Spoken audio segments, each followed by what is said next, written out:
ಇತ್ತು RCB ಗೆಲುವಿನಲ್ಲಿ ಪುಕ್ಕಟೆ ಪ್ರಚಾರವನ್ನು ಗಿಟ್ಟಿಸ್ಕೋಬೇಕು ಅನ್ನೋ ನಿಮ್ಮ ಪೈಪೋಟಿಯಲ್ಲಿ 11 ಜನ ಪ್ರಾಣ ಕಳೆದುಕೊಂಡ್ರು.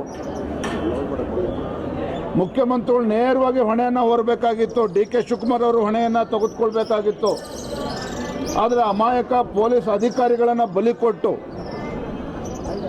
ಮೈಕಲ್ ಕುನ್ನಾ ವರದಿಯ ಅವರ ಮುಖೇನ ಇವತ್ತು RCBನ ಬಲಿಪಶು ಮಾಡಿ ತಾವು ನಿರಪರಾಧಿ ಅಂತೇಳಿ ಏನು ಬಿಂಬಿಸ್ಕೊಳ್ತಕ್ಕಂಥ ಕೆಲಸವನ್ನು ಮಾಡಿದ್ದೀರಿ. ಅದಕ್ಕೋಸ್ಕರ ನೀವು ಸಾಧನಾ ಸಮಾವೇಶ ಮಾಡ್ತಾ ಇದ್ದೀರಾ. ರಾಜ್ಯದಲ್ಲಿ ಏನು ಅಭಿವೃದ್ಧಿ ಕಡಿದು ಕಟ್ಟ ಹಾಕಿದ್ದೀವಿ ಅಂತೇಳಿ ನೀವು ಸಾಧನಾ ಸಮಾವೇಶ ಮಾಡ್ತಾ ಇದ್ದೀರಿ. ಮೈಸೂರು ಜಿಲ್ಲೆಗೆ ಏನು ಅಭಿವೃದ್ಧಿಗೆ ಮಾಡಿದ್ದೀರಿ ಅಂತೇಳಿ ಸಾಧನಾ ಸಮಾವೇಶ ಮಾಡ್ತಾ ಇದ್ದೀರಿ.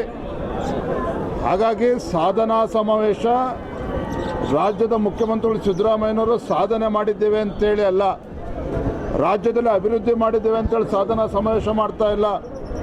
ಮೈಸೂರು ಭಾಗಕ್ಕೆ ಅಭಿವೃದ್ಧಿಗೆ ಕೋಟಿಗಟ್ಟಲೆ ಹಣ ಕೊಟ್ಟಿದ್ದೇವೆ, ಅಭಿವೃದ್ಧಿ ಕೆಲಸ ಕಾರ್ಯಗಳು ಆಗಿದ್ದಾವೆ, ಈ ಕಾರಣಕ್ಕೆ ಸಾಧನಾ ಸಮಾವೇಶ ಮಾಡ್ತಾ ಇಲ್ಲ. ಇದರ ಬದಲಾಗಿ ಏನು ಮುಖ್ಯಮಂತ್ರಿ ಸ್ಥಾನಕ್ಕೆ ರಾಜೀನಾಮೆ ಕೊಡ್ತಕ್ಕಂಥ ಅವರ ಸಂದರ್ಭ ಸನ್ನಿಹಿತ ಆಗಿದೆ. ಈಗ ಯಾವುದೇ ಕಾರಣಕ್ಕೂ ಮುಖ್ಯಮಂತ್ರಿ ಸ್ಥಾನಕ್ಕೆ ರಾಜೀನಾಮೆ ಕೊಡೋದಿಲ್ಲ.